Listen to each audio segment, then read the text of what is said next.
"You think you're clever, don't you?" Officer James Green's voice cut through the Saturday afternoon chatter like a blade. He slapped Brian so hard the boy's shoulder slammed into the booth divider. The badge on Green's uniform caught the fluorescent light as he leaned closer, his breath reeking of coffee and contempt. "Kids like you need to learn manners before you end up like the rest of your kind." His fingers dug into Brian's arm, jerking the 10-year-old upright so every frozen customer could witness the humiliation. The sting spreading across Brian's cheek burned hotter with each shallow breath. But Brian didn't cry, didn't beg, didn't break. Green had no idea he'd just assaulted the one child whose mother didn't just practice law. She was the law. And in 23 minutes, Federal Judge Pamela Cole would walk through that door. Before we continue, write in the comment section where in the world you are watching from. And if you hate seeing people judged before being heard, please subscribe. Brian's world tilted sideways, the checkered floor tiles swimming into focus, as pain bloomed across his face like fire. His cheek throbbed with each heartbeat, already swelling beneath his trembling fingers.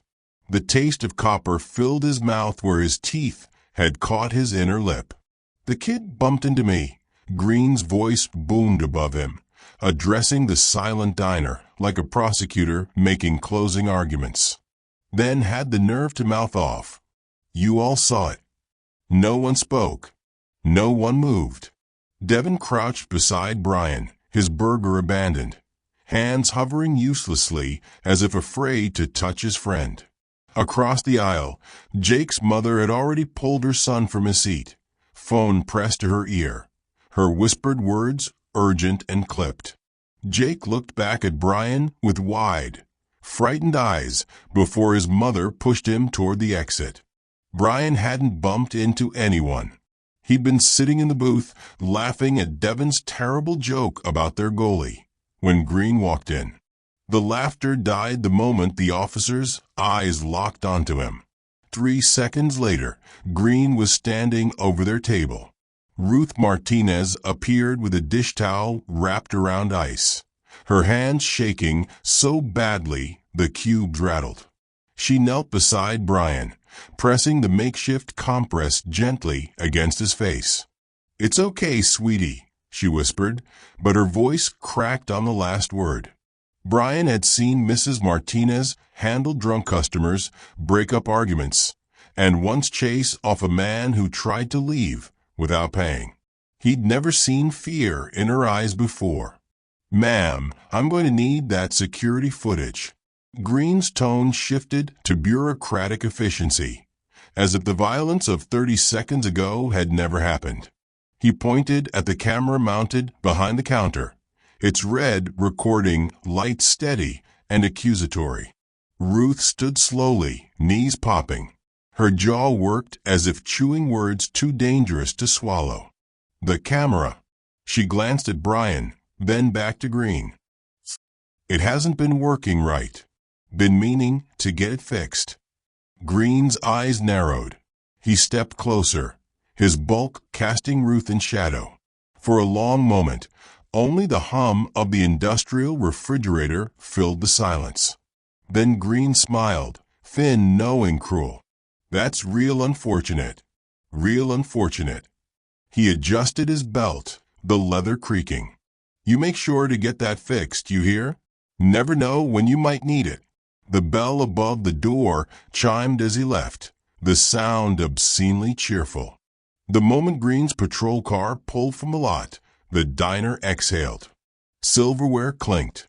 Whispered conversations resumed. An elderly couple in the corner booth gathered their things and left cash on the table.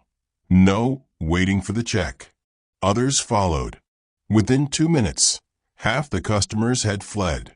Devin helped Brian to his feet, supporting his elbow. "Man, that was..." "Not your fault," Brian managed, though speaking made his cheeks scream.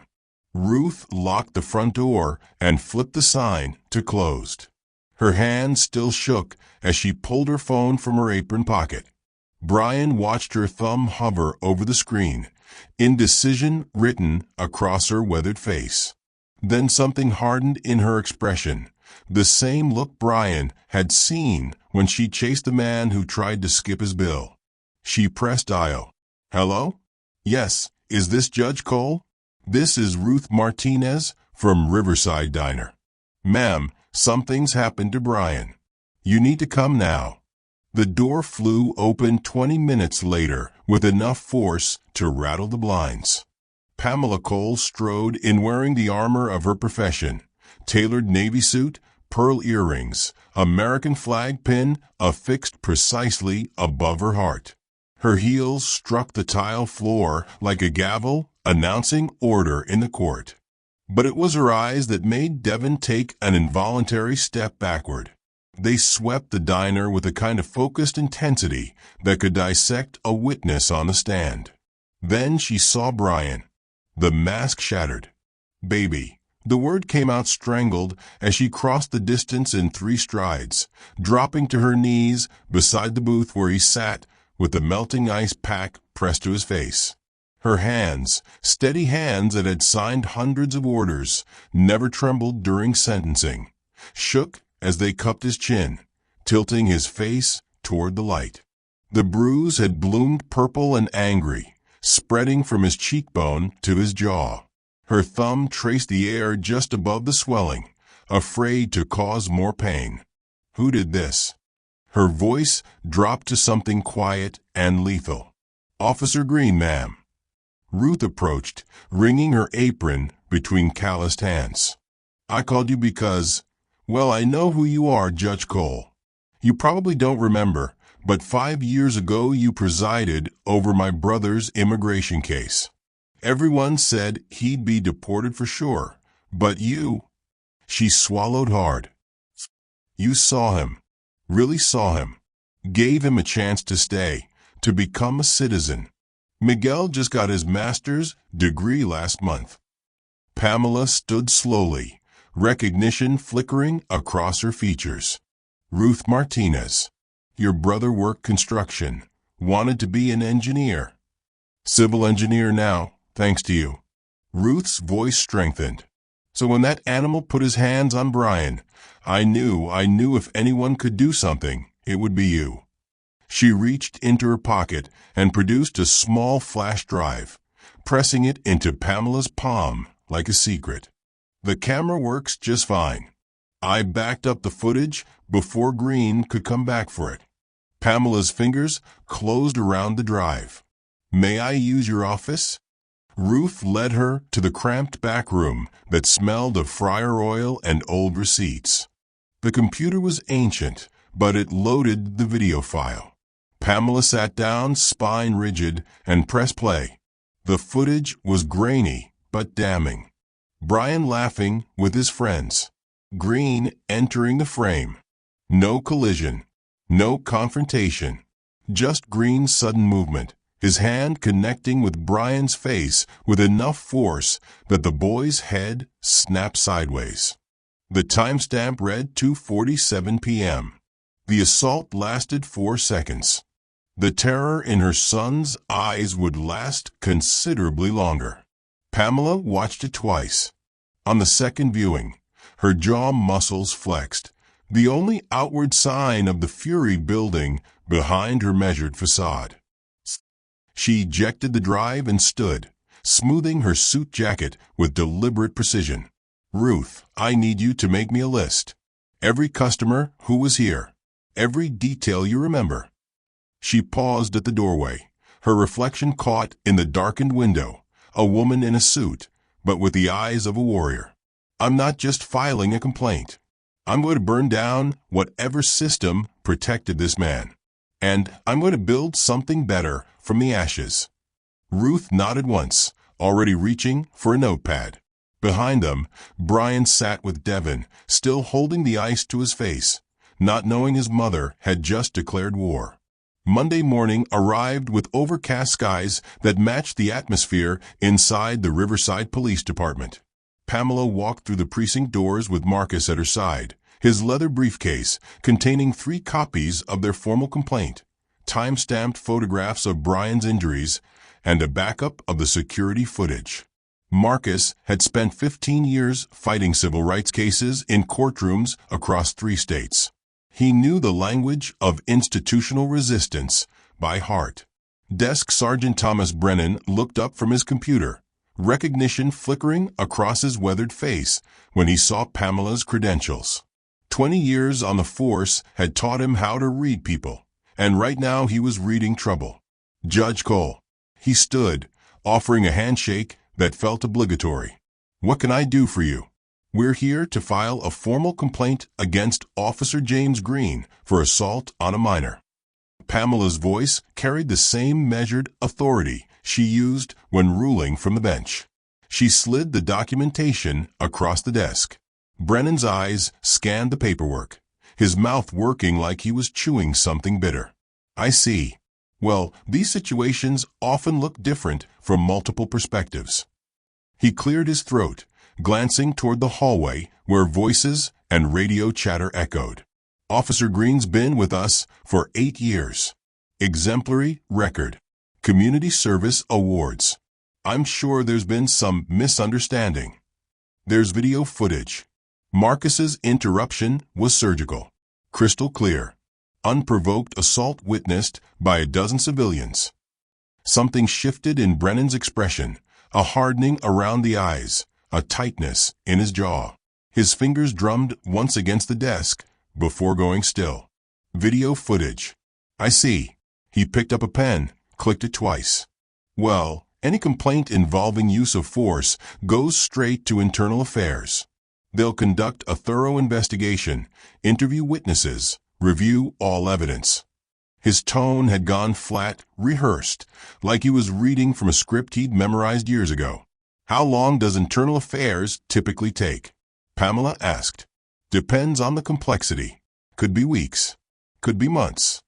Brennan began filling out forms with deliberate slowness. We take these matters very seriously, of course. But we also have to protect our officers from unfounded accusations. Due process works both ways. Marcus leaned forward. Sergeant, we have documentation that Officer Green. I'll make sure this gets to the right people. Brennan's smile didn't reach his eyes. You'll be contacted when the investigation begins. Now, if you'll excuse me, I have other duties to attend to. They were being dismissed. Pamela recognized the bureaucratic stone wall when she saw one. She'd watched prosecutors try to build them in her courtroom for years. She gathered the copies of their complaint, each page stamped with the precinct's received mark. Evidence. Always collect evidence. 4 hours later, Pamela's phone buzzed during a recess. Ruth's name flashed on the screen. Judge Cole. Ruth's voice trembled like wind through dry leaves. 2 officers just left my diner. Said they were doing a routine safety inspection. They pointed at my electrical outlets, said they weren't up to code, claimed my grease trap was a fire hazard. Then they stood right by my security camera for 10 minutes, just staring at it, asking questions about when I installed it, who serviced it. Officers Stevens and Walsh. Pamela guessed, already knowing the answer. How did you? Yes. They're Green's partners. I've seen them together. A pause filled with the clatter of dishes being washed. Judge Cole, they know about the video. I don't know how, but they know. What do I do? Pamela stood, her reflection caught in the courtroom windows, a woman in robes, but with the coiled tension of someone preparing for battle. You do nothing. Don't speak to them without an attorney present. I'm going to make some calls. She ended the call and stared at the phone in her hand. The wall wasn't just blue. It was reinforced steel, and it had just sent its first warning shot. Ruth's call came at 2:17 Wednesday morning, jerking Pamela from fitful sleep. They broke in. 3 words, delivered in a voice scraped raw by crying. They took everything.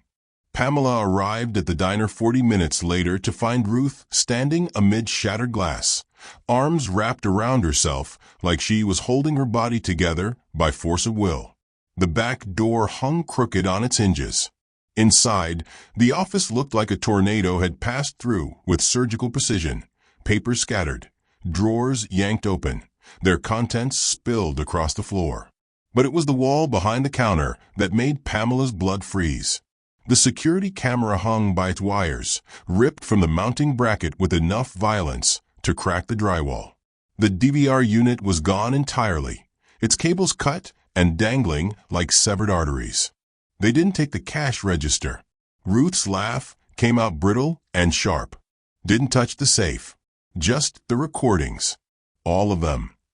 Officer Kyle Stevens stood near the entrance, filling out a report with the enthusiasm of someone documenting a parking violation. Looks like a routine burglary, ma'am. Probably kids looking for electronics to pawn. We'll file the report, but without serial numbers or distinguishing marks on the DVR. He shrugged, the gesture saying everything his words didn't. This wasn't random. Pamela's voice could have etched glass. This was targeted destruction of evidence. Stevens clicked his pen, eyes flat. I'll be sure to include your theory in my report, ma'am. After he left, Ruth sank into a booth, her hands trembling around a mug of coffee gone cold. I got 2 calls yesterday. Unknown numbers. The first one just breathed for 30 seconds, then hung up. The second one said I should stop causing trouble if I knew what was good for me. She looked up, and Pamela saw something she recognized from her courtroom, the hollowed-out exhaustion of someone who'd stopped believing in justice. Maybe I should just close up for a while. Take a vacation. My sister's been asking me to visit Phoenix. Ruth. I have a daughter, Judge Cole. She's 12. Same age as Brian was when Ruth's voice cracked. What good is that video if I'm not here to testify? If something happens to me? Pamela had no answer that wasn't a lie. Thursday afternoon, she sat across from Police Chief Harold Simmons in his corner office, with its plaques and commendations covering the walls like armor. Simmons was 62, silver-haired, with the kind of practiced smile politicians deployed at town halls. He'd listened to her recount the break-in with appropriate expressions of concern, nodding at intervals, his fingers steepled beneath his chin. That's deeply troubling, he said when she finished. Officer Stevens will certainly follow every lead. But I have to be honest with you, Judge Cole, break-ins aren't uncommon in that neighborhood. And as for the initial incident with your son, he paused, selecting his words with visible care. Kids can be overly sensitive, sometimes. They misinterpret tone, read aggression where there's only authority. I'm sure Officer Green was attempting to de-escalate what he perceived as a disruptive situation. My son has a bruise the size of my palm across his face, which is regrettable. But without the supposed video evidence, and given Officer Green's spotless record, I'm afraid Internal Affairs will have difficulty substantiating these accusations. Simmons leaned back, his chair creaking. You mentioned you're a federal judge. Then surely you understand, we must protect our officers from unfounded accusations. Their credibility, their ability to serve the community, depends on due process. Due process. Pamela repeated the words like she was tasting poison. Is that what you call destroying evidence and intimidating witnesses? Something flickered behind Simmons's eyes, cold, calculating, reptilian. But his smile never wavered. I'm sure I don't know what you mean, Your Honor. If you have evidence of criminal activity, I encourage you to file the appropriate reports. He stood, extending his hand across the desk. Now, if you'll excuse me, I have a community policing seminar to attend. The handshake felt like touching a corpse. Pamela walked out knowing the local system wasn't broken. It was functioning exactly as designed, to protect its own and bury anyone who threatened that protection. But Simmons had made one critical miscalculation. He thought local was all that mattered. He'd forgotten she worked for the federal government. Brian woke screaming for the 3rd night in a row, his sheets soaked with sweat. In the nightmare, Officer Green's hand kept coming, over and over, the slap echoing like thunder. But worse than the nightmares was what he saw during the day. The patrol car appeared Tuesday afternoon, parked across from the playground where Brian and Devin usually waited for Marcus to pick them up. Green sat behind the wheel, sunglasses reflecting the autumn sun, not moving, just watching. Wednesday, the same car idled at the corner of Maple and Fifth, exactly where Brian's walking route home, past the convenience store. Thursday, it was there again, engine running, Green's silhouette unmistakable. He never got out, never spoke, never approached. He didn't have to. The message was carved into Brian's chest with every sighting. I know where you are. I know your route. I know your schedule. Marcus noticed on Friday, his hand tightening on Brian's shoulder as they walked past the patrol car. Eyes forward, son. Don't look at him. But Brian could feel Green's gaze tracking them like a predator watching prey. That night, Brian asked if he could sleep in his parents' room. He was 10 years old and hadn't asked that since he was 6. At school, Brian stopped raising his hand in class. His quiz scores dropped from S to CS.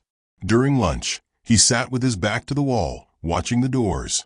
Devin tried to make him laugh with increasingly ridiculous jokes, but Brian's smiles came out mechanical, practiced, dead behind the eyes.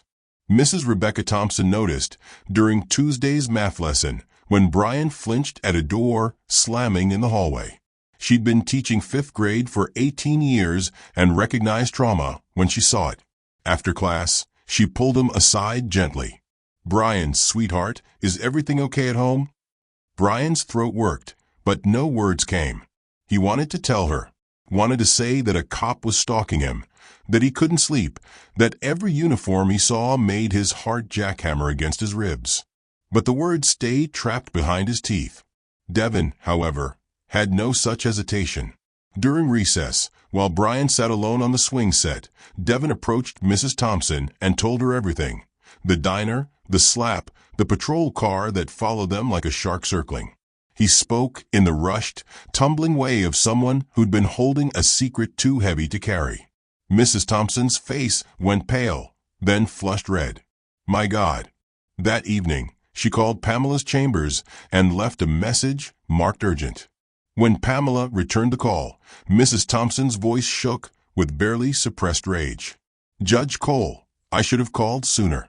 2 years ago, Officer Green pulled my nephew over for a broken taillight. Derek was 19, heading home from community college. Green claimed he smelled marijuana, searched the car, and found a baggie in the glove compartment. Let me guess, Pamela said. Your nephew doesn't use drugs. Never touched them. But suddenly he's facing possession charges, possible jail time. We hired an attorney, fought it for 8 months. Eventually the charges were dropped, something about chain of custody issues with the evidence. But by then, Derek had lost his scholarship, dropped out of school, and my sister. Mrs. Thompson's voice cracked. My sister wouldn't let him file a complaint. She was terrified Green would come back, plant something worse, maybe put him away for real next time. Pamela closed her eyes, seeing the pattern crystallize. Not one victim. Dozens. Hundreds, maybe, stretching back years. A predator in uniform, protected by a system that valued badges over truth. Mrs. Thompson, would Derek be willing to talk to me? A long pause. Then, I'll ask him. But Judge Cole, you need to understand something. Her voice steadied, hardened. You're not alone in this. He's done this to others. There are families who've been waiting for someone with your power, your position, to finally give a damn. If you're really going after him, you'll have an army. Pamela looked at Brian asleep on the couch, his father's jacket draped over him like armor, his face still carrying the fading yellow-green of the bruise. Then it's time to start recruiting. The coffee shop on the edge of town became Pamela's war room. She met Mr. James Patterson there on a gray Tuesday morning, both of them hunched over cups that had long gone cold. Patterson was 73, a retired postal worker with hands that trembled when he described what happened to his son. Jamal was walking home from his shift at the grocery store. 9 p.m., maybe later. Green pulled up, said Jamal matched the description of someone who'd robbed a gas station. Patterson's voice cracked. My boy is 6'4", plays basketball. The suspect was 5'8".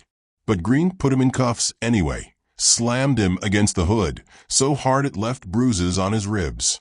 Then charged him with assaulting an officer when Jamal asked why he was being arrested. What happened to the charges? Dropped after 6 months. But Jamal lost his job, couldn't make rent, had to move back home. Patterson's eyes were wet. He's 39 now. Still can't look at a police car without his hands shaking. All because he looked at Green wrong. That afternoon, Pamela sat on a park bench with Sophia Ramirez, watching children play on swings while Sophia recounted her daughter's terror. Isabella was 17, driving home from her after-school job. Green pulled her over for swerving. She wasn't. He made her get out, spread her arms on the hood, patted her down in ways that... Sophia's jaw clenched. His hands went places they had no business going. Then he searched the car, tore through everything, found nothing. Told her she was lucky he was in a good mood. Did you file a complaint? The desk sergeant took my statement, and I never heard back. 2 weeks later, Isabella got pulled over again by a different officer for a broken taillight that wasn't broken. The message was clear: keep quiet or it gets worse. Friday evening, Pamela met attorney Lisa Franklin in the basement of St. Augustine's Church, away from windows and curious eyes. Franklin was 42, sharp-eyed, with the permanent exhaustion of someone who fought battles she knew she'd lose. I've represented 3 clients brutalized by Green in the past 4 years. Franklin spread files across the folding table like she was dealing cards. Marcus Wells, beaten during a traffic stop, 2 broken ribs. Case dismissed, insufficient evidence. The dash cam mysteriously malfunctioned. Keisha Robinson, thrown to the ground during a wellness check, shoulder dislocated. Her case never made it past the magistrate. Judge Whitfield accepted Green's testimony that she was combative, despite 4 neighbors saying otherwise. And David Chun, yes, an Asian kid, Green's an equal opportunity predator, tossed for resisting arrest when he asked to see a warrant. That one settled quietly. The city paid $50,000 to make it disappear. Pamela's pen moved rapidly across her legal pad, mapping connections. Always the same pattern. Green escalates, claims the victim was aggressive or non-compliant, evidence vanishes or gets dismissed. And Chief Simmons buries every complaint that makes it to his desk. Franklin leaned forward. But here's what should terrify you, Judge Whitfield. He's not just incompetent. He's complicit. Every case involving Green's word against a civilian's, Whitfield sides with Green. Every time. Like they have an understanding. The picture assembled itself piece by piece, each testimony adding another brushstroke to a portrait of systematic rot. Green wasn't a rogue cop. He was the enforcer in a machine designed to brutalize the vulnerable and protect itself through intimidation, evidence destruction, and judicial corruption. Simmons provided cover from above. Whitfield provided immunity from below. And between them, Green operated with the confidence of someone who knew he was untouchable. Pamela closed her notebook and looked at the 3 people before her. Patterson with his trembling hands, Sophia with her daughter's trauma carved into her face, Franklin with her stack of dismissed cases. Behind them stood dozens more, maybe hundreds, people who'd been struck by the same fist and told their pain didn't matter. We're not fighting one bad cop, Pamela said quietly. We're fighting a system that's been weaponized against anyone who can't fight back. So what do we do? Franklin asked. The local system is locked down tight. Pamela's smile was cold and precise, the same expression she wore when ruling against prosecutors who'd overstepped. Then we go federal. The envelope had no postage, no return address, just Pamela's name typed in sans serif font across cream-colored paper. Marcus found it Tuesday morning, propped against their front door like a funeral announcement. Inside a single sheet, its message brief and surgical. Federal judges can be removed. Ask yourself if your career is worth your son's safety. Marcus's hands shook as he handed it to Pamela over breakfast. Brian was upstairs, still sleeping, still having nightmares. We need to call the U.S. Marshal Service. Now. They handle judicial security. No. Pamela's voice was quiet steel. She photographed the letter front and back, sealed it in a plastic evidence bag with gloved hands. That's exactly what they want. To make me scared enough to stop. Pamela, they're threatening our son. They've been threatening our son since Green put his hands on him. She met her husband's eyes, and Marcus saw something there that made him step back. Not fear, but its opposite. The cold, calculated fury of someone who'd been pushed past a point of caution into absolute certainty. I'm not stopping. I'm accelerating. By noon, Pamela had drafted a formal civil rights complaint to the Department of Justice's Civil Rights Division. 23 pages, single-spaced, detailing a pattern of abuse spanning 4 years. She attached statements from Patterson, Ramirez, Franklin's client files, Mrs. Thompson's nephew's case documentation, and her own son's medical records. The security footage from Ruth's diner she'd backed up to 3 separate locations. At 2 p.m., she hit send, copying the U.S. Attorney's Office for good measure. Wednesday morning, Pamela was presiding over a federal drug trafficking case when her clerk interrupted with an urgent filing. The motion came from the Riverside City Attorney's Office, demanding her immediate recusal from all cases involving law enforcement due to demonstrated personal bias and conflict of interest stemming from pending allegations against a municipal police officer. The motion was legally absurd. Her son's assault had nothing to do with her ability to rule impartially in unrelated cases. But its timing was surgical. They were trying to discredit her publicly, paint her as compromised, undermine any testimony she might give. Marcus read it during lunch recess and swore softly. Simmons is coordinating this. Has to be. City attorneys don't file motions like this without explicit direction from the police chief. Let them coordinate. Pamela denied the motion from the bench that afternoon, her written order eviscerating its legal foundation in 4 terse paragraphs that would be cited in law reviews for years. But the message was clear. Simmons had allies in city government, and they were willing to weaponize the court system itself to protect Green. Saturday morning brought the next escalation. Marcus discovered his car in the driveway with all 4 tires slashed, deep gouges that had taken deliberate effort and time. The cuts were clean, methodical, made with something sharper than a pocket knife. Pamela called 911, and Officer Kyle Stevens arrived 40 minutes later, moving with the urgency of someone filing a parking ticket. Probably neighborhood kids. Stevens circled the car, hands in his pockets, not bothering to photograph the damage. We've had some vandalism issues in this area. I'll file a report. In this area? Marcus gestured at the tree-lined street of well-maintained homes. We haven't had a vandalism incident here in 5 years. Stevens shrugged. Times change. He filled out a 2-page form on a clipboard, wrote vandalism, unknown suspect across the top, and handed Marcus a copy. Your insurance should cover it. Have a nice day. After he left, Pamela and Marcus stood in the driveway, looking at the car, at the house where their son slept, at the quiet street that suddenly felt like enemy territory. Marcus spoke first, his voice hollow. They're not going to stop. No. Pamela pulled out her phone, scrolling to a number she'd saved 3 days ago. They're not. So neither will I. She dialed. 2 rings and FBI Civil Rights Division. This is Agent Fraser.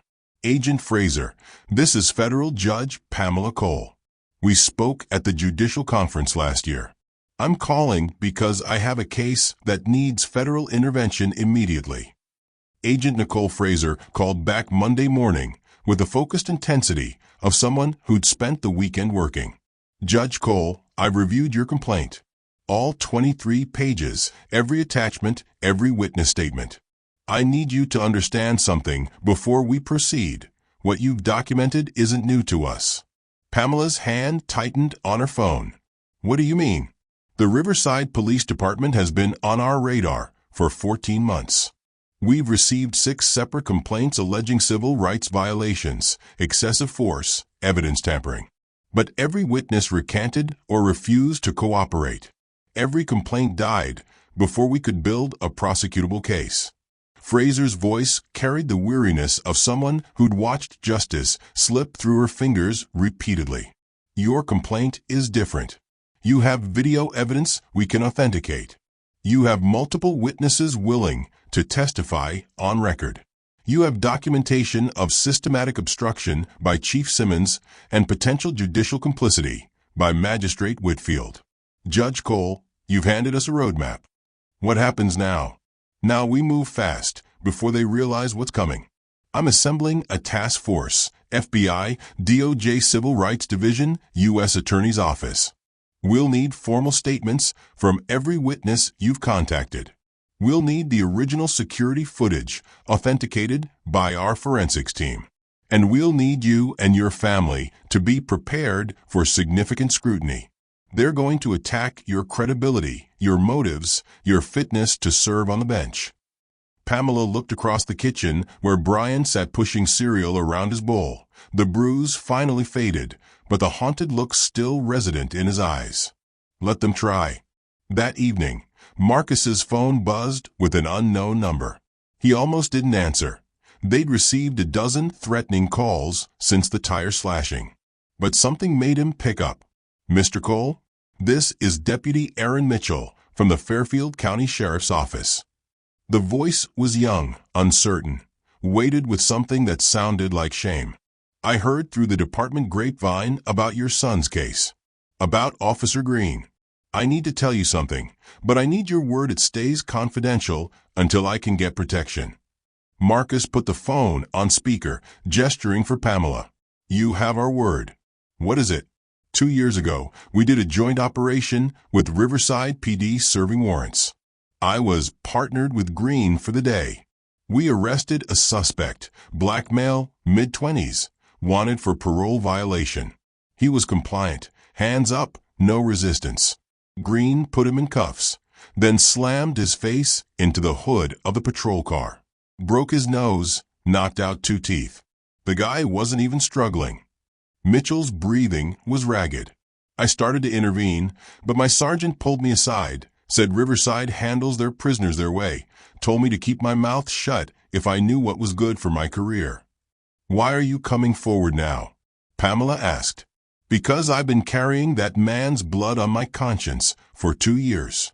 Because I read your complaint, someone leaked it through department channels, people are talking. Because if I stay silent now, I'm no better than Green. His voice steadied. I kept notes. Dates, times, witness names. I documented everything in case I ever found the courage to use it. If your federal people can guarantee protection, I'll testify to everything. Marcus met Pamela's eyes. Give me Agent Fraser's direct number, he said. She'll want to hear this tonight. By Wednesday, the operation was in motion. Fraser's team worked from an FBI field office 2 hours away, conducting interviews in secure locations, authenticating evidence with forensic precision. Patterson gave his statement. Sophia Ramirez gave hers, her daughter sitting beside her, hands clenched. Lisa Franklin provided her case files, everything organized with an attorney's thoroughness. Mrs. Thompson's nephew flew in from Arizona to testify about the planted evidence.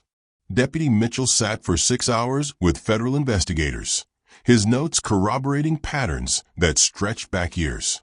Pamela coordinated it all from her chambers between court sessions, her phone constantly buzzing with encrypted messages from Fraser. They were bypassing Riverside PD completely, building a federal case brick by documented brick.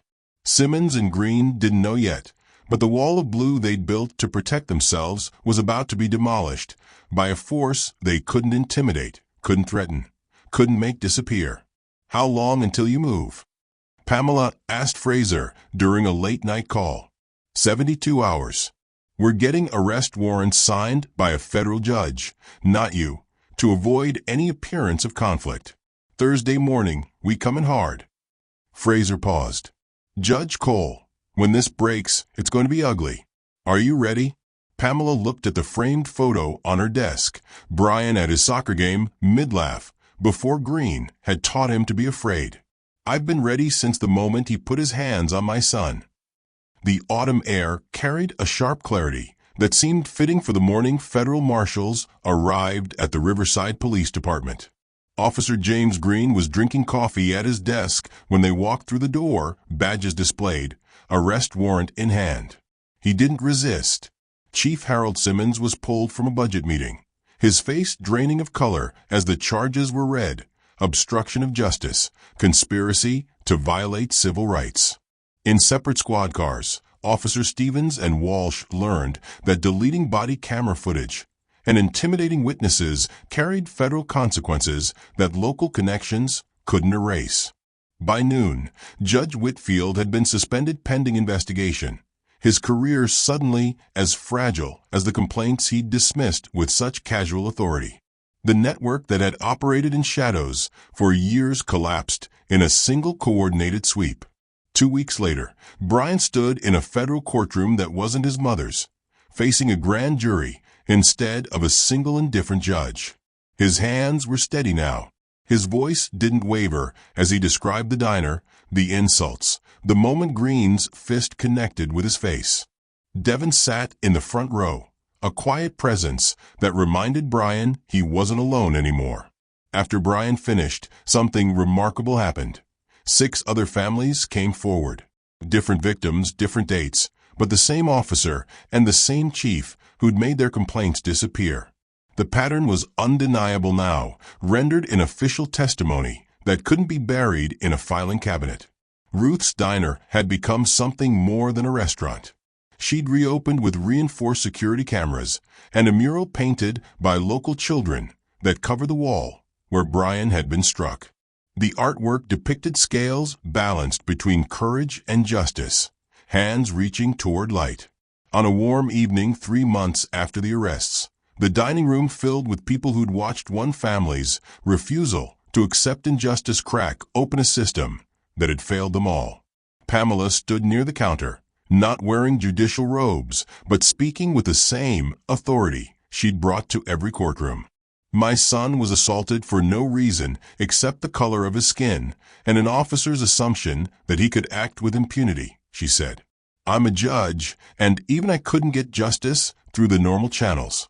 That should terrify all of us. But what should give us hope is that when we refused to be silenced, when we demanded accountability, the system eventually responded. Brian sat beside her. The physical bruise long faded, but the lesson permanent. He'd learned that justice wasn't automatic, wasn't guaranteed by the existence of courts and laws. It required people willing to fight when doors slammed shut, willing to believe their voices mattered, even when authority figures suggested otherwise. Devin caught his eye from across the room and nodded. Around them, families who'd lived with buried grievances for years spoke openly now, their stories finally heard. The scales hadn't balanced themselves. They'd been forced level by people who refused to let injustice have the final word.